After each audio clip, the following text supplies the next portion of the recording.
எல்லா தமிழ் தாய் மக்களுக்கும் வணக்கம். நான் Mike Sudhakar, mimicry artist. Last time வந்து ஏபிஜே அப்துல் கலாம் ஐயாவுடைய வாய்ஸ் எப்படி நம்ம பேசுகிறது அப்படிங்கிறத சொல்லியிருந்தேன். நிறைய பேர் வந்து பாராட்டினாங்க, ஃபோன் பண்ணி வந்து வாழ்த்துக்கள் சொன்னாங்க. அவங்க எல்லாருக்குமே நன்றி சொல்லிக்கிறேன். இந்த நேரத்தில் அடுத்த வாய்ஸ் வந்து நம்ம யாரோட வாய்ஸ் எடுத்து பழக போகிறோம் அப்படின்னா, விடிவி கணேஷ் வாய்ஸும் மொட்டராஜேந்திரன் வாய்ஸும் எடுக்க போகிறோம். இவங்க ரெண்டு பேர் வாய்ஸும் ரொம்ப கொஞ்சம் டஃப்பான வாய்ஸ் தாங்க. இந்த வாய்ஸை எடுக்கிறதுக்கு முன்னால் நம்ம ஃபஸ்ட்டு வந்து மூச்சு பயிற்சியெலாம் நிறைய எடுத்துக்கணும். ஏன்னா அவ்வளோ மூச்சை தம் கட்டி தான் இவங்க ரெண்டு பேர் வாய்ஸும் பேசுகிற மாதிரியான ஒரு சுச்சுவேஷன் இருக்குது. நான் பொதுவாக சொல்லிக்கிறது என்னென்னா, ஃபேமஸான எந்த ஆக்டர்ஸ் வாய்ஸ் எடுக்க போகிறோமோ அவங்களுடைய ஃபேமஸான டைலாக்ஸு நிறைய பேர் வந்து இந்த ஷார்ட் வீடியோலலாம் வரும் நம்மளுக்கு அடிக்கடி. அந்த மாதிரி டைலாக்ஸை எடுத்து மனப்பாடம் பண்ணுங்கள். சும்மா ஜாலியாக பேசி பாருங்கள். பேசி பார்க்கும்போது உங்களை அறியாமையே அந்த மாதிரியான வாய்ஸுகள் வந்து வர்றதுக்கு வாய்ப்பு நிறையா இருக்குது. மெமிக்ரி கற்றுக்கணும் அப்படின்னு நினைக்கிறவங்க சில பேர் என்ன நினைக்கிறாங்கன்னா, நான் என்னோடய லவ்வர்ஸ்க்காக வந்து நான் பேசணும்னு ஆசைப்பட்றேன், என்னோடய ஃப்ரெண்ட்ஸுங்கள்ட்ட சும்மா கலாய்க்கிறதுக்காக நான் பேச ஆசைப்பட்றேன் அப்படின்னு நினைப்பாங்க. இது வந்து விருப்பம் இல்லாமல் அவங்க கற்றுக்கிறதுங்கிறது ரொம்ப கொஞ்சம் கஷ்டமான விஷயம். எனக்கு மெமிக்ரியே வர மாட்டேது அப்படின்னா அவங்களுக்கு உள்ளே வந்து அதை லவ் பண்ணலைன்னு அர்த்தம். ஸோ நம்ம ஒவ்வொருத்தருக்கும் ஒரு மனிதருக்கும் ஒரு பேஷன் இருக்கும். நான் வந்து ஒரு நடிப்பில் வந்து சாதிக்கணும்னு நினைக்கிறேன், நான் ஒரு டைரக்ஷனில் சாதிக்கணும்னு நினைக்கிறேன், மியூசிக்கில் சாதிக்கணும்னு நினைக்கிறேன், இல்லை வெவ்வேறு தொழிலில், சினிமா விட்டுருங்க, வெவ்வேறு தொழிலில் வந்து ஒரு அதில் சாதிக்கிறோன்னு நினைக்கிறவங்கெல்லாம் வந்து பார்த்திங்கன்னா, ஃபஸ்ட்டு வந்து அவங்க அந்த வேலையை வந்து விரும்பணும். இந்த மாதிரி தான்டா நம்ம ஆகணும் அப்படின்னு சொல்லி அவங்க மனசுக்குள்ளேயே வந்து ஒரு ஆசை இருக்கும். அந்த ஆசை வந்து அந்த வேலையை லவ் பண்ணணும் அப்படிங்கிற ஒரு சுச்சுவேஷன் வரும். அதை பற்றியான ஆராய்ச்சி நிறைய பண்ணணும், நம்ம அதை பற்றி நிறைய கற்றுக்கணும். அதுக்கப்புறம் அதுலேயே அந்த தொழிலே நம்ம மீண்டும் மீண்டும் மீண்டும் மீண்டும் முயற்சியும் பயிற்சியும் இருந்தால் 100% வந்து நம்ம அந்த தொழிலில் வின் பண்ணுறதுக்கு சந்தேகமே கிடையாதுங்க. 100% வந்து நம்ம அந்த தொழிலில் வந்து ஜெயிச்சிடலாம் அப்படிங்கிறது என்னோட நம்பிக்கை. அண்டு இப்போ வந்து விடிவி கணேஷ் அவர் வந்து பார்த்திங்கன்னா ஒரு காமெடியான ஆக்டர், நல்ல ஒரு காமெடி ஆக்டர். ஏன்னா இயல்பாகவே அவர் ஒரு மேடை பேச்சில் பேசும் பொழுது அவர் ஸ்பீச்சு கேட்கணும்னாவே எல்லாம் உட்காந்துருப்பாங்க. ஏன்னா அவரோட வாய்ஸ் வந்து ஒரு டிஃப்ரெண்ட்டான வாய்ஸ். இப்போ மொட்டராஜேந்திரன் அவரை வந்து நம்ம சொல்ல போனோம்னா, நான் அவர் கூட ஒரு படம் வந்து நடிச்சிருந்தேன், எனக்கு வாய்த்த அடிமைகள்னு சொல்லி.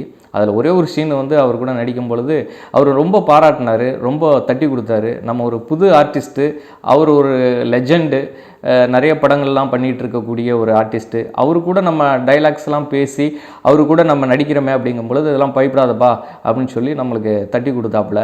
அந்த ஷூட்டிங் ஸ்பாட்டில் வந்து அவர் நடிகருங்கிறதே மறந்துட்டு அந்த மக்களோட போய் உட்காந்துப்பார்.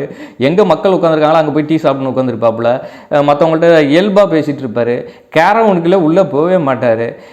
அதே மாதிரி பார்த்திங்கன்னா சாப்பாடெல்லாம் உள்ளே எல்லாம் போய் சாப்பிட மாட்டார். நேராக அந்த ஆர்டிஸ்ட் எங்கே உட்காந்துருக்காங்களோ, நண்பர்கள் எங்கே உட்காந்துருக்காங்களோ அவங்க கூட கூட்டமாக உட்காந்து சாப்பிடுவார். அந்த அளவுக்கு ஒரு இயல்பான மனுஷன்.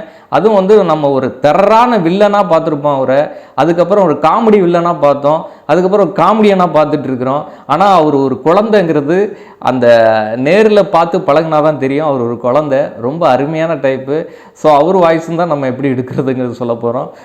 இப்போ வாங்க எப்படி எடுக்கிறதுங்கிறத நான் சொல்லி காட்டுறேன். மொட்டராஜேந்திரன் அண்ணாவுடைய வாய்ஸ் வந்து நம்ம எந்த டோனில் எடுக்கிறோம் அப்படின்னா, ஃபஸ்ட்டு நம்ம தண்ணி கொஞ்சம் வச்சுட்டு சின்ன வயசில் வந்து அப்படின்னு செய்வோம் இல்லையா, அப்போ அந்த தண்ணி வந்து கொப்பளிக்கும், ஆன்னு ஒரு சவுண்டு வரும். அப்போ அந்த சவுண்டு எங்கேருந்து வரும்? இங்கேருந்து தான். இப்போ தண்ணி இல்லாமல் நம்ம செய்ய போகிறோம், சரிங்களா? நம்ம வாயில் தண்ணி வச்சுக்கல, நம்ம எப்படி செய்ய போகிறோம்?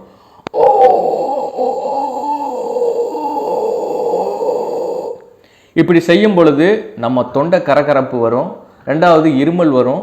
ஏன்னா உள்ளே வந்து தொண்டை வந்து ப்ராக்டிக்ஸ் பண்ணணும், பயிற்சி பண்ண நம்ம அந்த தொண்டையோட கிளியரன்ஸ் வந்து கரெக்டாக வரும். உடனே வந்துடாது, இருமல் வரும். ஒரு 2 to 3 days எடுத்துக்கும் இந்த மாதிரியான ஒரு டோனு நம்ம எடுக்கும் பொழுது, சரிங்களா? இப்போ வந்து நம்ம அதுலேருந்து எப்படி எடுக்கிறோம் அந்த வாய்ஸுங்கிறத பார்ப்போம். எப்போ கை நீட்டு பிச்சை எடுக்கிறானுங்க, எவனுமே வேலைக்கு போக மாட்டானுங்கப்பா.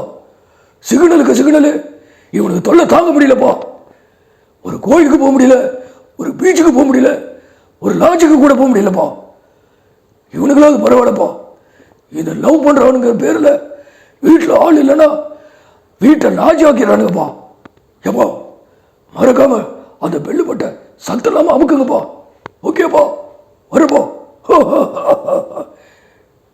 இதே வந்து என்கிட்ட பேசி இந்த டைலாக்ஸ் எப்படி பேசியிருப்பாருன்னா எனக்கு பார்த்த அடிமைகள்ல, ஏண்டா மொட்டா, என்னடா பிரச்சனை, ஏன் முடியற? நான் சொல்லுவேன், தலை தலை நம்மளை சுத்து போட்டானுங்க தலை, வாங்க ஓடிடலாம் அப்படிங்குவான். டேய் சோறா எடா, அது பொருளா எடுறா, எல்லாரையும் நீ சுத்தி போடுறா அப்படின்னு சொல்லுவார். ஸோ இதுதான் அந்த டைலாக்கு.